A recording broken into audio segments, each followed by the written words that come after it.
Hi everyone, good morning. আজকে না সকালে ঘুম থেকে উঠে রান্নাবান্নাটা সেরে নিয়েছিলাম, কারণ আজকে কাজের আমার প্রচুর চাপ ছিল, তাই সকাল থেকে কোনো ভিডিও আমি শ্যুট করিনি।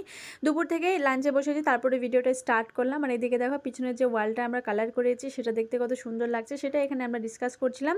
তারপরে মিবু কিন্তু বসে পড়েছে পুরো ডাইনিং টেবিলের উপরে, আমাদের প্লেটে প্লেটে খাবার সার্ভ করবে, এটা কিন্তু দৈনন্দিন কাজ।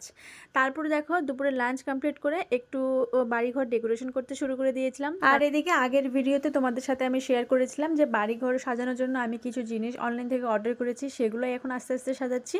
আর এটা হচ্ছে আমাদের ডাইনিংয়ের যে ওয়ালটা, সেটা হচ্ছে বাইরের পোর্শনটা। এখানে না বড় বড় কার্টেন ঝুলানো ছিল, তো সেগুলোকে আমি তুলে দিয়েছি, দিয়ে আমি এখানে সেই ফুলগুলোকে ঝুলিয়ে দিলাম।